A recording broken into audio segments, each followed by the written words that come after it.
오늘 하나님께서 우리에게 주신 말씀은 신약성경 요한복음 18장 1절의 말씀입니다. 요한복음 18장 1절 한 절의 말씀인데요, 우리 가정에서 예배드리는 성도님들도 그리고 자녀들도 한 목소리로 우리 함께 봉독하도록 하겠습니다. 예수께서 이 말씀을 하시고 제자들과 함께 기드론 시내 건너편으로 나가시니 그곳에 동산이 있는데 제자들과 함께 들어가시니라. 아멘. 여러분 반갑습니다. 가정에서 또 이렇게 함께 예배하시는 분들 너무너무 뵙고 싶습니다. 우리 몸은 비록 떨어져 있지만 하나님께서 예배를 통해서 같은 은혜 내려주시리라 확신하고, 또 이 예배 가운데 하나님의 따뜻한 손길이 임하기를 간절히 소망합니다. 이제 부활주의를 앞두고 있습니다. 오늘부터 또 고난주간이 시작이 되는데, 우리가 오늘 말씀을 통해서 우리의 신앙을 한번 재점검해보는 그런 기회를 가지면 좋겠고, 또 내 신앙의 위치가 지금 어디 있는가, 우리는 또 어느 쪽으로 성장해 나가야 하는가 하는 것을 같이 이렇게 들여다보는 귀한 시간이 되면 좋겠습니다. 성경에 보면은 유난히 강이 많이 나옵니다. 이스라엘 땅에 직접 가보니까 그렇게 강이 많지도 않은데, 또 물도 많지 않은데, 성경 내용상으로 보면 강이 참 많이 나오죠. 창세기에 보면은 에덴 동산을 하나님이 만드실 때 네 강줄기가 에덴 동산에 흐르는 것을 시작으로 해서 이제 애굽에 종살이를 할 때 모세를 건져내는 나일강의 이야기도 나오고요. 또 이제 요한계시록에 보면은 영적인 강인 생명수 강까지 이게 강의 이름들이 이제 많이 나오는 것을 이제 볼 수가 있습니다. 그래서 오늘은 이 성경에 나오는 강 중에서 우리에게 익숙한 한 세 가지의 강을 통해서 거기에 대한 의미와 그리고 우리의 신앙의 상태까지 이렇게 접목을 해서 한번 생각해 보는 시간을 가지려고 합니다. 여러분, 성경에 나오는 강 중에서 기억에 나는 강들이 몇 가지가 있을 텐데, 제일 먼저 떠오르는 강은 아마 많은 분들이 야복강이 아닐까 하는 생각이 듭니다. 창세기에 보면은 이제 야복강 이야기가 아주 유명하게 나오는데, 야곱이 쌍둥이 형이었던 에서와 이제 극적인 화해를 하는, 오랜 시간 떨어져 있다가 원수로 지내다가 극적으로 화해를 하는 계기가 된 장소가 바로 야복강입니다. 창세기 32장과 33장에 보면은 야복강을 건널 때 야곱이 밤새 하나님의 천사를 붙들고 씨름을 하면서 자신의 삶의 문제를 해결해 달라고 이렇게 기원을 하죠. 그래서 씨름을 하고 이기고, 또 환도뼈가 부러지고, 또 야곱에서 이스라엘이라고 하는 이름이 이제 바뀌는 그러한 이제 축복을 받으면서 인생의 문제를, 가장 큰 문제를 해결했던 것을 보게 되는데, 창세기 32장 22절에서 24절의 말씀을 제가 읽어드리겠습니다. 밤에 일어나 두 아내와 두 여종과 11 아들을 인도하여 야복 나루를 건널세, 그들을 인도하여 시내를 건너가게 하며 그의 소유도 건너가게 하고, 야곱은 홀로 남았더니 어떤 사람이 날이 새도록 야곱과 씨름하다가, 이렇게 24절까지 나오게 됩니다. 이 어떤 사람이 이제 하나님이 보낸 이제 사자죠, 천사였습니다. 그래서 이제 씨름을 이제 하면서 나의 문제를 해결해 주지 않으면 내가 너를 보낼 수 없다. 이제 그래서 야곱의 일생일대의 위기의 순간, 야곱의 기도의 제목을 이제 하나님께서 풀어 주십니다. 그러면서 우리는 이 야복강을 생각하면 항상 어떤 마음이 떠오르게 되는가 하면은, 기도하고 매달릴 때, 하나님께 간절한 마음으로 기도하고 매달릴 때 하나님께서 우리의 문제들을 풀어 주신다. 그래서 야복강 하면은 참 좋은 인상이 우리에게 있습니다. 우리도 야곱과 같이 힘들고 어려울 때 하나님 붙들고 하나님께 매달리고 하면 하나님께서 우리의 기도를 풀어주시겠다라고 하는 믿음을 갖게 됩니다.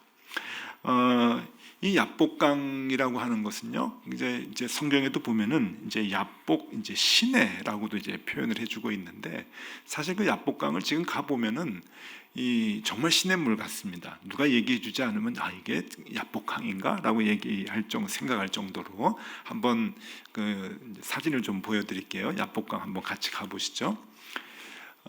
저 강의 옆에 이제 사람이 서 있는 걸 보면은 저게 어느 정도 규모인가라고 하는 것을 알 수가 있는데, 굉장히 크질 않죠. 그냥 동네에 흐르는 시내 같은데, 조금 더 충격적인 얘기를 드리면 저게 비가 올 때, 물이 많을 때의 모습입니다. 이스라엘에 가 보면은 이제 골짜기마다 그 와디라고 하는 이제 말을 많이 붙여요. 이 와디는 뭔가 하면은 물이 흐르지 않는 강을 와디라 그럽니다. 그러니까 이제 건기 때는 이제 물이 거진 뭐 다 대부분 건기죠. 뭐 이스라엘 땅이. 근데 이제 비가 오지 않을 때는 그냥 골짜기로 있다가 비가 좀 오면은 어쩌다가 비가 오면은 물이 흐르는 곳을 이제 와디라 그러는데, 어떻게 보면 야복강은 좀 와디에 더 가까울 정도로 그렇게 이제 물이 많지 않습니다. 다른 사진 하나 좀 보여드리면, 그냥 뭐 누구나 건널 수 있는, 애들도 건널 수 있는 그런 곳이 와디고요. 지난번에 그 몇 해 전에 높은 듯 정의교회 교인들하고 같이 성지순례를 갔을 때 저 야복강을 이제 지났는데, 그때 사진입니다. 저 도로를 우리가 이제 지나갔어요. 도로를 지나갔는데 가이드 하시는 그 목사님이 여기가 야복강입니다라고 하는 얘기를 해주지 않으면 아무도 몰랐어요. 그냥 쓱 지나가면서 여기가 야복강입니다. 이제 그러는데 그냥 물이 저 정도. 아마 아까 조금 전에 본 사진보다도 훨씬 더 적은 그러한 물이 흐르고 있었고요. 그냥 시냇물 정도, 이제 가재 잡는 그런 시냇물 정도의 규모입니다. 근데 여기에서 이제 그 하나님의 사람 이제 야곱이 이제 천사하고 씨름을 하면서 그 자신의 그 문제를 해결을 얻고, 또 그렇게 이제 하나님으로부터 이름이 바뀌는 축복을 받게 되죠. 그래서 야복강 하면은 우리가 이제 어떤 그 신앙적으로 어떤 이제 느낌이 드는가 하면은, 하나님을 알게 되고 하나님의 도움을 의지하는 것. 그래서 하나님을 의지하고 하나님을 붙들고 힘들 때마다 하나님을 찾는 것. 그리고 그 장소를 우리는 야복강이라고 생각할 수가 있죠. 그래서 우리가 신앙적으로, 영적으로 우리가 생각을 할 때, 나에게도 야복강이 있으면 좋겠다. 힘들고 어려울 때마다 하나님을 찾게 되고 하나님을 의지하게 되고 하나님을 붙들어서 우리의 삶의 문제를 해결 얻는 그 곳, 그 야복강, 그 곳이 우리에게도 늘 있으면 좋겠다 하는 생각을 하게 됩니다. 자, 두 번째로 생각할 강이 하나 있는데, 두 번째로 생각할 강은 요단강입니다.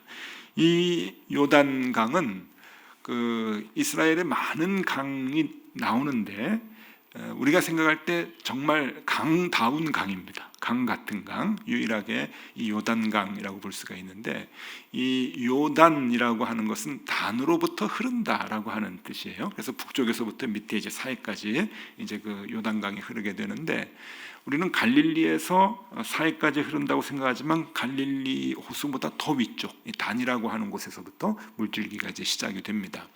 이스라엘 땅이 북쪽으로는 단이라고 하는 곳이 끝이고 남쪽으로는 브엘세바가 이제 끝인데, 그 곳을 이제 그 가로질러서 흐르는, 남북으로 흐르는 이제 강이 요단강이 되겠죠.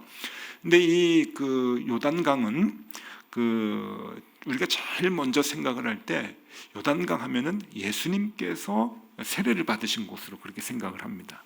예수님이 이제 공생애를 시작을 하실 때 요단강에서 세례 요한으로부터 세례를 받으시면서 이제 예수님의 이 땅에서의 사역을 이제 시작을 하게 되는데, 우리는 요단강 생각하면은 그 예수님의 세례 장면을 먼저 떠올리지만, 더 요단강에 아주 중요한 그 사건이 그 이전에도 하나 있었습니다. 그게 뭔가 하면은 이스라엘 백성들이 애굽에서 이제 나왔죠. 이제 출애굽이라 그러잖아요. 애굽에서 이제 모세의 인도로 이제 나오고 난 뒤에 광야에서 40년 동안의 생활을 이제 하고 난 뒤에 하나님이 예비하신 땅 가나안으로 들어가게 되는데, 이 가나안으로 들어가는 40년의 과정이 굉장히 많이 힘든 훈련의 기간이었죠. 그런데 마지막 관문, 가나안으로 들어가는 마지막 관문이 있었는데 그것이 바로 요단강을 건너는 것이었습니다. 근데 요단강을 이제 건너는데 이 요단강은 그렇게 만만한 강은 아닙니다. 아까도 얘기했지만은 강다운 강 같은 강이라고 했죠. 사진을 한번 좀 보여드리겠습니다. 물론 이제 갈릴리에서부터 남쪽 사해까지 이제 쭉 흘러 들어가는 이 강이 지역마다 강폭이 좁은 데도 있고 넓은 데도 있고 이제 그래요. 또 비가 많이 오면 그 강폭이 넓어지기도 하고 또 비가 안 오면 이렇게 좁아지고 그러는데 언제나 저 정도의 물은 좀 있습니다. 근데 저게 규모가 그렇게 큰 건 아니에요. 우리가 살고 있는 땅에 이제 가까운 한강을 주로 이제 많이 보기 때문에 주로 강이면 그렇게 크게 생각하는데 그런 건 아니고 여기도 이제 좀 시내 정도의 그런 느낌이 좀 드는 이제 그런 강이지만 그래도 물이 마르지 않고 물이 사람이 건너가기에는 그렇게 쉽지 않은 그런 규모의 강이죠. 지금도 사람들이 그곳에서 세례를 이제 받고 베풀고 그렇습니다. 세례식 장면 한번 보여드리면은 이제 저곳이 예수님께서 세례를 받으신 곳이다라고 추정되는 곳에 지금도 세례를 받을 수 있도록 그렇게 만들어 놨어요. 그래서 성지를 순례하시는 세계의 많은 분들이 와서 저곳에서 세례를 받고 세례를 베풀고 이제 그렇게 합니다.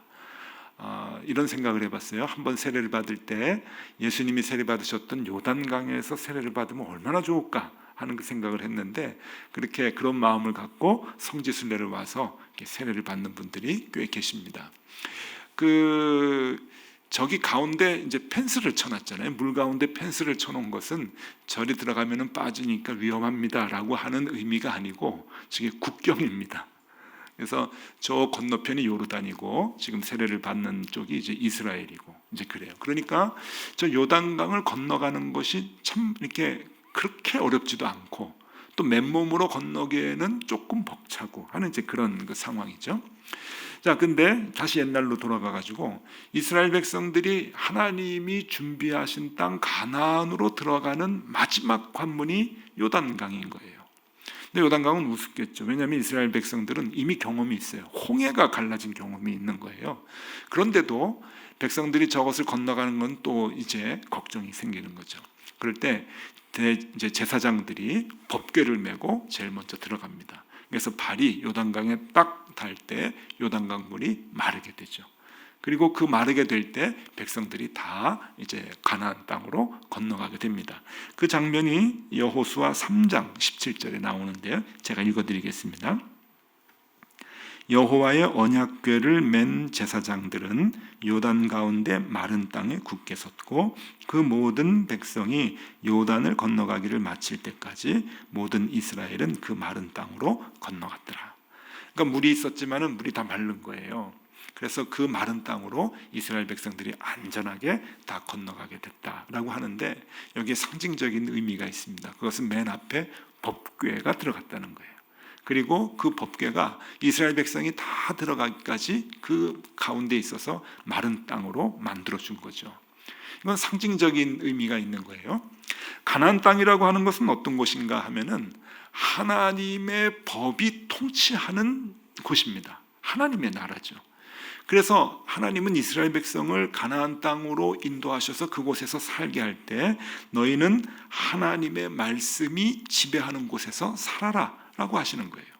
그래서 40년 동안 훈련을 시키신 이유는 애굽 땅에서 애굽의 가치관, 세상의 가치관으로 찌들어 있던 그 사람들을, 이스라엘 사람들을 그것을 떨쳐내도록 훈련을 시키신 거죠. 훈련을 시키시고 여기는 애굽에서 살던 생활 방식으로 살면 안 돼. 여기는 하나님의 말씀이 법이야. 하나님의 말씀이 우리를 인도하셔. 하나님의 말씀으로 식과 법을 삼아서 우리가 살아가야 돼. 그러니까 전혀 새로운 가치관, 새로운 기준이 있는 곳으로 이스라엘 사람들이 들어가게 되는 거죠. 그래서 요단강을 건넌다라고 하는 것은 하나님의 법이 통치하는 곳으로 들어간다라고 하는 의미로 해석할 수가 있는 거예요. 우리가 이제 장례식을 치를 때 많이 부르는 찬송이 있죠. 요단강 건너가 만나리. 그래서 많은 분들이 이제 돌아가시면 아이고 요단강 건너가셨네 뭐 그렇게도 얘기를 하는데 여러분 그 의미가 이 의미하고 다른 의미가 아닙니다. 같은 같은 의미입니다. 우리가 이 땅에서 살다가 이 땅의 가치관, 이 땅의 기준으로 살다가 우리가 죽어서 하나님 품 안에 안깁니다. 천국에 들어가게 될 때 우리는 그것을 요단강을 건너간다고 얘기하잖아요. 그것은 왜 그런가 하면은 하늘나라가 하나님의 품 안이 하나님의 말씀으로 통치가 되는 곳이거든요. 그래서 그곳으로 들어가는 것을 얘기할 때 우리는 하나님과 함께 생활하는 것, 하나님의 인도하심에 따르는 것을 얘기할 때 언제나 요단강을 건넌다라고 얘기를 하는 것이죠. 그래서 이 요단강은 우리에게 영적으로 그런 의미를 줍니다. 하나님, 내가 하나님의 말씀대로 살겠습니다. 내가 이 세상에 발붙이고 살지만은 이 세상의 기준과 이 세상의 가치관이 나를 주관하는 것이 아니라 하나님의 말씀대로 살겠습니다. 하나님의 법과 하나님의 시기, 하나님의 말씀이 나를 통치하도록 그렇게 내가 하나님의 말씀대로 살겠습니다 라고 하는 신앙의 고백이 있는 거죠. 그것이 요단강을 건너가는 그런 것으로 볼 수가 있습니다. 가나안에 들어가서 하나님의 통치를 받으며 살아가는 것, 요단강을 건너는 것이라고 볼 수가 있죠. 자, 이것이 두 번째 우리가 같이 생각했던 요단강입니다. 마지막으로 세 번째 하나 더 생각해 볼 강이 있는데 그 강은 기드론 강입니다. 오늘 성경을 보면은 기드론 시내다라고 얘기를 하는데 아까 야복강도 야복강으로 혹은 야복 시내로 그렇게 이제 얘기하듯이 기드론도 역시 마찬가지입니다. 이 기드론은 이제 예수님께서 최후의 만찬을 제자들과 같이 하시고 이제 그 저녁 식사를 다 마치시고 난 뒤에 그 저녁 식사의 자리에서 나오셔서 이제 예루살렘의 건너편에 있는 바로 건너편에 있는 감람산 겟세마네 동산으로 가셔서 이제 기도를 하시죠. 그럴 때 겟세마네 동산에서 기도하시고 이제 그 로마의 군인들과 대제사장이 보낸 그러한 그 군인들 그 아랫사람들에게 붙잡혀가지고 결국 신문당하고 그 다음날 이제 돌아가시게 되는데 그러니까 주님께서 잡히시던 날에 건넜던 시내가 바로 기드론 시내입니다. 그래서 오늘 이 말씀을 보면은 요한복음 18장 1절에 그 내용이 이제 나오죠. 요한복음 18장은 예수님이 잡히시던 날의 상황을 지금 얘기해주고 있는 장인데 1절에 기드론 시내를 건너는 모습이 나옵니다. 예수께서 이 말씀을 하시고 제자들과 함께 기드론 시내 건너편으로 나아가시니 그곳에 동산이 있는데 제자들과 함께 들어가시니라. 겟세마네 동산으로 이제 들어가시는 거예요. 그래서 거기에서 이제 기도를 하시고 거기서 잡히시게 되는 거죠. 이 기드론이라고 하는 말의 뜻은 어둡다라고 하는 것이에요. 어둡다. 왜 어두운가 하면은 이 골짜기가 깊습니다. 그 이제 예루살렘 땅의 지형에 대한 그림을 조금 보여드리면은 이렇습니다. 이해가 좀 가실 거예요. 지금 저 모습은 예루살렘이라고 하는 성읍 도시가 이제 형성이 되던 초창기입니다. 그러니까 예수님이 그 활동하시던 시대의 예루살렘은 저것보다 훨씬 더 규모가 이제 커져요. 저거는 이제 다윗과 솔로몬 때 이제 도시가 형성이 될 때 이제 모습인데, 저기 보면은 이제 예루살렘이 산 꼭대기에 있고 오른쪽으로 보면은 이제 굉장히 깊은 골짜기가 있죠. 그리고 그 골짜기의 그 오른쪽에 이제 보면은 저기가 이제 감람산입니다. 거기서 이제 예수님께서 이제 기도를 마지막에 이제 하시는 건데 그곳에 가시기 위해서 골짜기를 내려가서 올라가시는 거예요. 그래서 저 맨 그 아래쪽에 있는 골짜기가 이제 기드론 시내라고 하는데 지금의 모습을 좀 보여드리면요. 지금의 모습은 그냥 이렇게 맨 골짜기 아래가 이제 도로입니다. 그러니까 지금 저게 어디서 찍은 모습이냐면은 그 예루살렘 성에서 그 맞은편 감람산을 보고서 찍은 사진이에요. 지금 감람산 쪽은 대부분 다 무덤입니다. 묘지여가지고 다 저렇게 이제 석관으로 지금 그 무덤이 형성이 되어 있고 맨 밑에 골짜기는 물이 흐르는 게 아니라 지금 이제 도로가 있어가지고 이제 차들이 이제 왔다 갔다 하는 이제 그런 형태로 이제 많이 바뀌게 되었죠. 근데 상류로 가게 되면은 아직도 그 이제 기드론 시내가 이제 흐르게 되는데 상류의 모습을 좀 보여드리면은요, 이제 저런 이제 지형의 이제 아주 좁은 이제 그 시내 같은 이제 이제 폴짝 뛰어서 이제 건너갈 수 있는 이제 그런 이제 그 유형의 이제 강이라고 볼 수가 있습니다. 저게 이제 기드론이에요. 그래서 저기에서 이제 예수님께서 저 시내를 건너서 이제 그 겟세마네 동산으로 가시게 됩니다. 근데 여러분 그 여기에서 이제 한 가지 좀 생각을 할 게, 그 당시에 예수님은 지금 어떤 그 마음을 갖고 기드론 시내를 건너가게 됐는가 하면은, 지금 그때가 유월절 축제 기간이거든요. 유월절 제사하는 기간입니다. 그러니까 이스라엘 백성들은 그 1년 동안 이제 기다렸다가 이 유월절에 예루살렘 성전으로 다 모이는 거예요. 전국에서 이제 다 모여가지고 자신들이 준비한 양과 염소와 이 그 희생 제물을 하나님께 드리면서 그 성전에서 이제 제사를 드리는 거죠.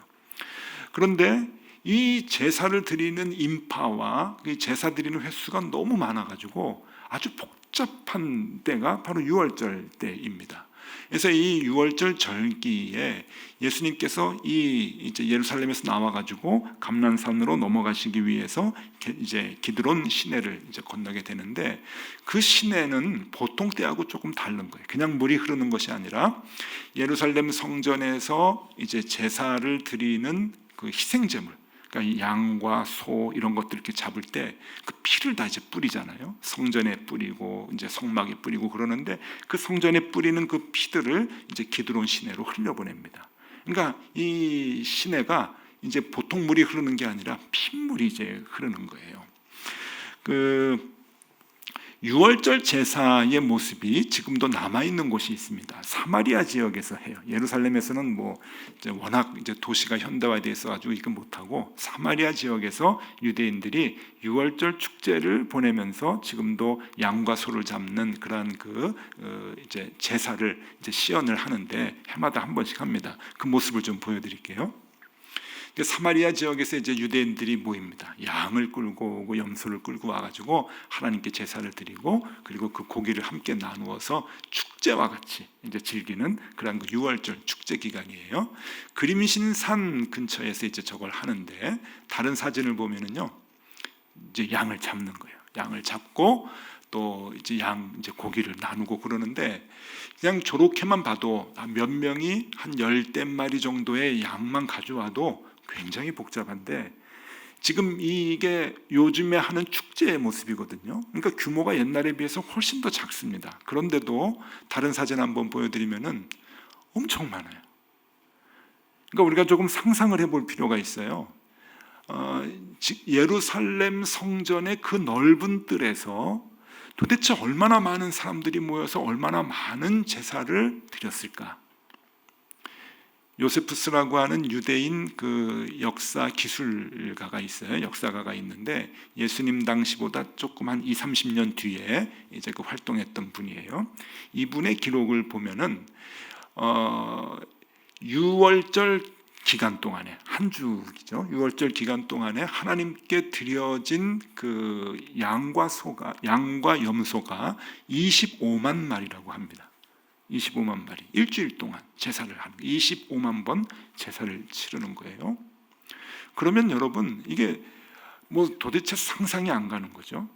그래서 아까 그 사마리아에서 유대인들이 요즘 이제 축제를 벌인다고 하잖아요. 그 축제를 벌이면은 그 옆에 이제 그 시내가 흐르게 되는데, 그 시내의 모습 한번 보여드릴게요.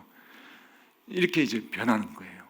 피들이 다 이제 흘러가지고 이제 그 시내로 이제 흘러가게 되는 거죠. 그러면 우리는 충분히 지금도 상상을 해볼 필요가 있는 거예요. 유월절 절기에 전국에서 사람들이 다 모여서 예루살렘 성전은 복잡합니다. 예수님 당시에 그 기록에 의하면은 1년에 한 번 유월절 그 제사를 드릴 때 25만 마리의 양과 염소가 하나님께 바쳐진다 그래요. 그리고 그 피는 성전에 뿌려지고 그림신 이 기드론 시내로 이제 그 흘러가게 됩니다.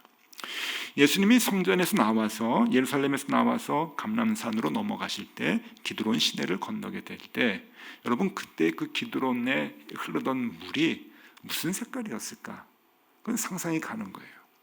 예수님은 지금 그 시내를 건너면서, 제자들하고 건너면서 십자가를 생각을 하시고, 죽음을 생각을 하시고, 그리고 피 흘림을 생각을 하셨을 겁니다.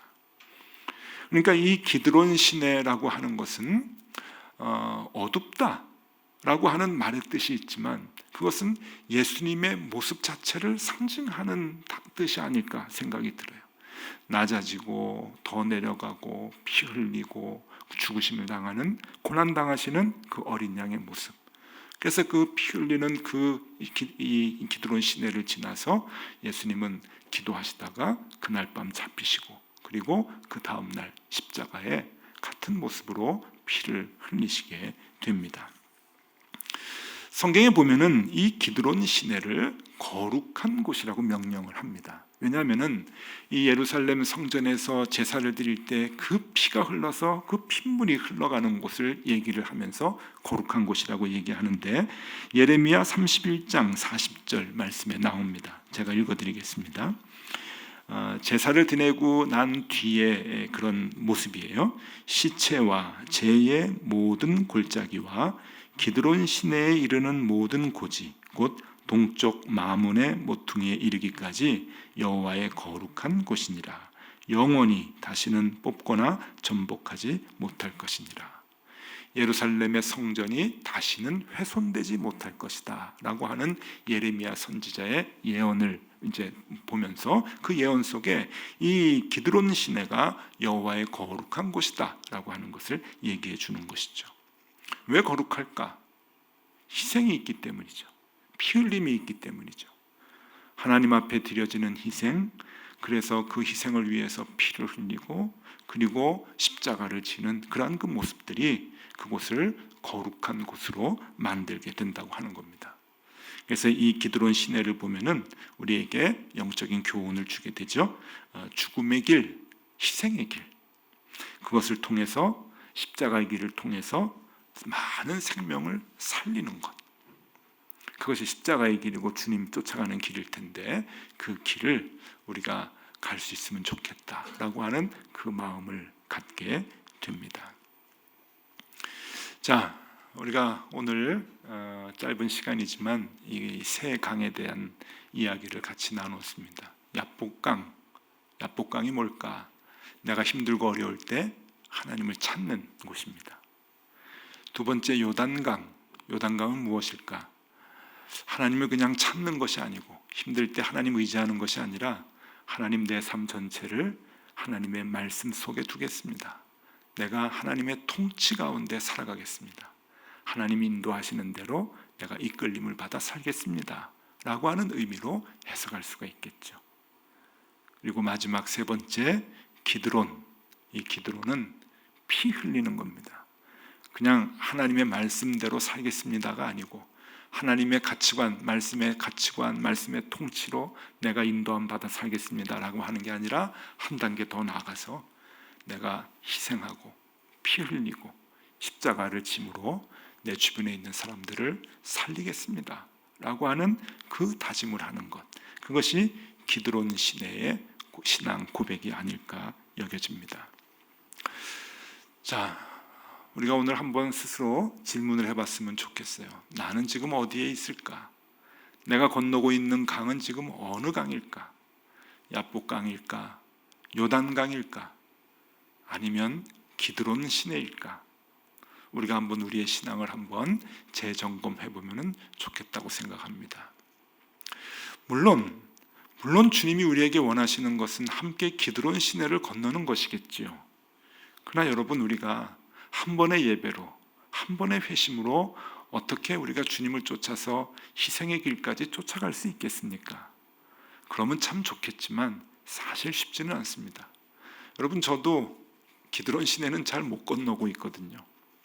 그런데 우리가 이번 고난주간을 보내면서 단번에 기드론 시내까지 다 건널 수는 없다 할지라도 우리가 한 단계 한 단계, 하나씩 더 건너는 폭을 넓히면 좋겠다 생각을 합니다. 우리가 하나님을 전혀 모르고 나와 관계없는 분으로 생각하면서 이렇게 사는 분이 계시다고 한다면 야복강을 건너면 좋겠다 생각이 들어요. 힘들고 어려울 때 하나님 생각하고, 내 인생에 어려운 문제가 있을 때는 내 생각과 지혜로 풀려고 하는 것이 아니라 하나님께 의지하고 하나님께 기도해서 그 문제를 풀려고 하는 신앙, 그 신앙을 가지면 좋겠다 생각하고요. 이미 난 야복강을 건넜어. 그 정도 신앙은 아니지. 야복강은 이미 건넜어. 그러는 분들은 한번 요단강에 도전해 보면 좋겠다 생각이 들어요. 힘들 때만 하나님을 찾는 것이 아니라 하나님 말씀이 내 삶의 기준입니다. 내가 하나님의 말씀의 통치 아래서 살겠습니다.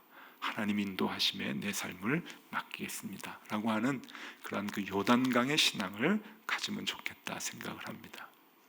또 이미 우리 가운데 요단강의 신앙을 갖고 살아가는 분들이 꽤 많을 텐데, 그러한 분들은 한번 이번 고난주간에 기드론 시내를 건너는 도전을 한번 해보면 참 좋겠습니다. 힘들고 어렵지만 주님 쫓아서 저도 한번 죽겠습니다. 희생을 하겠습니다. 한 번 더 낮아지겠습니다. 피 흘림을 받겠습니다.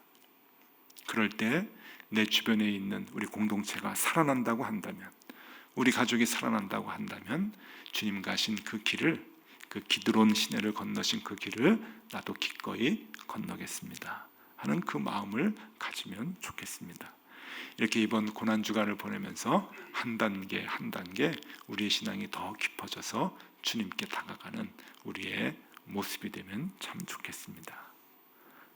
그렇게 신앙이 성장하는 이번 기간이 되시기를 소망합니다. 기도하겠습니다. 하나님 아버지, 우리의 삶은 언제나 분주하고 의지는 산만하지만 작심삼일이라도 주님과 끝까지 동행하고자 하는 소망만큼은 간절합니다. 이번 고난주간을 보내면서 주님과 조금 더 가까워지면 좋겠습니다. 우리의 마음이 야복강가에 있었다면 요단강까지 나가게 하여 주시고, 요단강을 건넌 사람들이라 한다면 이제는 기드론 시내까지 건너고자 하는 마음을 주님 주시옵소서. 야복강에서부터 주님을 쫓아가다가 결국 피를 흘리고 희생을 하여 생명을 살리는 기드론 강까지 주님 따라 건너가게 하여 주시옵소서. 그런 제자들이 다 되게 하여 주시옵소서. 예수 그리스도 이름으로 기도드리옵나이다. 아멘.